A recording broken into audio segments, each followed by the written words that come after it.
Human enhancement is any attempt to temporarily or permanently overcome the current limitations of the human body through natural or artificial means. It is the use of technological means to select or alter human characteristics and capacities, whether or not the alteration results in characteristics and capacities that lie beyond the existing human range. Technologies. Human enhancement technologies are techniques that can be used not simply for treating illness and disability, but also for enhancing human characteristics and capacities. The expression, human enhancement technologies, is relative to emerging technologies and converging technologies. In some circles, the expression, human enhancement, is roughly synonymous with human genetic engineering. It is used most often to refer to the general application of the convergence of nanotechnology, biotechnology,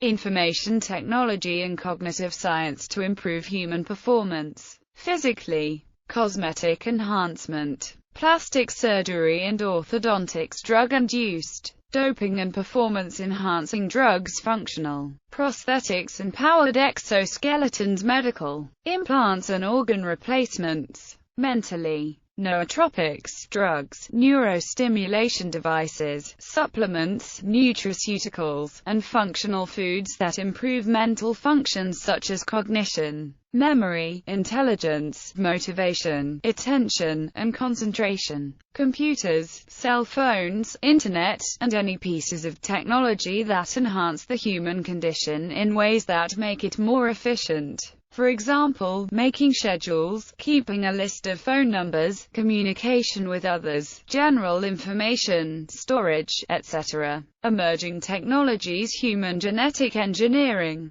neural implants, nanomedicine, brain-computer interface, neurotechnology, cyberware, gene therapy, strategies for engineered negligible senescence, speculative technologies, mind uploading, the hypothetical process of transferring, uploading, or copying a conscious mind from a brain to a non-biological substrate by scanning and mapping a biological brain in detail and copying its state into a computer system or another computational device. Exocortex, a theoretical, artificial external information processing system that would augment a brain's biological high-level cognitive processes. Endogenous artificial nutrition, such as having a radioisotope generator that resynthesizes glucose, amino acids and vitamins from their degradation products, theoretically availing for weeks without food if necessary. Ethics. While in some circles the expression, human enhancement, is roughly synonymous with human genetic engineering, it is used most often to refer to the general application of the convergence of nanotechnology, biotechnology, information technology and cognitive science to improve human performance. Since the 1990s, several academics have risen to become advocates of the case for human enhancement, while other academics have become outspoken critics. Advocacy of the case for human enhancement is increasingly becoming synonymous with transhumanism, a controversial ideology and movement which has emerged to support the recognition and protection of the right of citizens to either maintain or modify their own minds and bodies, so as to guarantee them the freedom of choice and informed consent of using human enhancement technologies on themselves and their children. Neuromarketing consultant Zach Lynch argues that neurotechnologies will have a more immediate effect on society than gene therapy and will face less resistance as a pathway of radical human enhancement. He also argues that the concept of enablement needs to be added to the debate over therapy versus enhancement. Although many proposals of human enhancement rely on fringe science,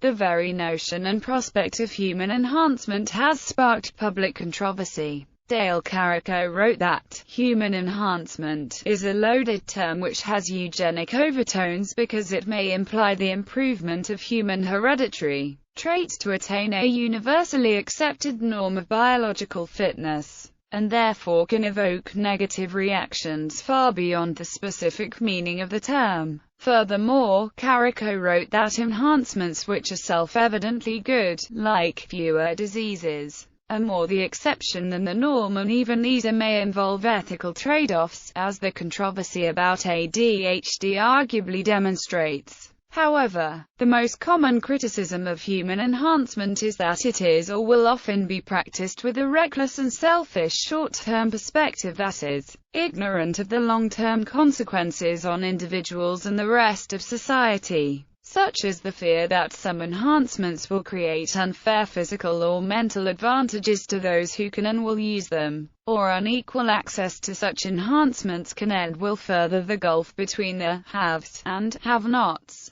Futurist Ray Kurzweil has shown some concern that, within the century, humans may be required to merge with this technology in order to compete in the marketplace. Accordingly, some advocates, who want to use more neutral language, and advance the public interest in so-called human enhancement technologies, prefer the term enablement over enhancement, defend and promote rigorous independent safety testing of enabling technologies, as well as affordable, universal access to these technologies. Inequality and social disruption. Some believe that the ability to enhance one's self would reflect the overall goal of human life, to improve fitness and survivability. They claim that it is human nature to want to better ourselves via increased life expectancy, strength, and/or intelligence, and to become less fearful and more independent. In today's world, however, there are stratification among socio-economic classes that prevents them from accessing these enhancements. The advantage gained by one person's enhancements implies a disadvantage to an unenhanced person. Human enhancements present a great debate on the equality between the haves and the have-nots.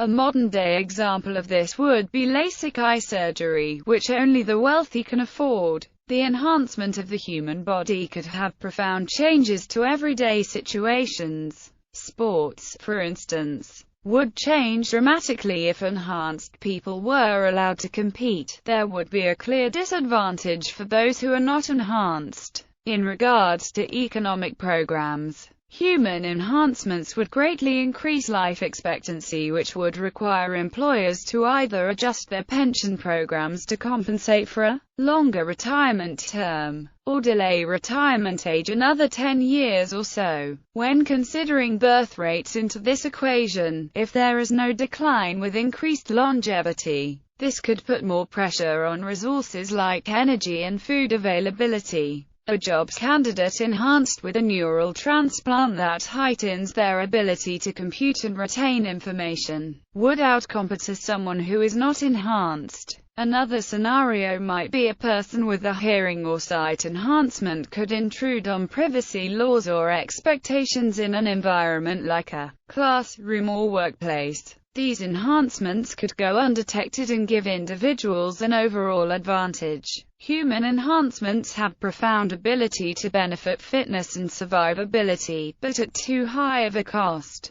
Enhancements could widen the gap between socio-economic classes. Jeffrey Miller claims that 21st-century Chinese eugenics may allow the Chinese to increase the IQ of each subsequent generation by 5 to 15 IQ points. And after a couple generations it would be game over for Western global competitiveness. Miller recommends that we put aside our self-righteous, Euro-American ideological biases and learn from the Chinese. Effects on identity. Human enhancement technologies can impact human identity by affecting one's self-conception. This is problematic because enhancement technologies threaten to alter the self fundamentally to the point where the result is a different and inauthentic person. For example, extreme changes in personality may affect the individual's relationships because others can no longer relate to the new person.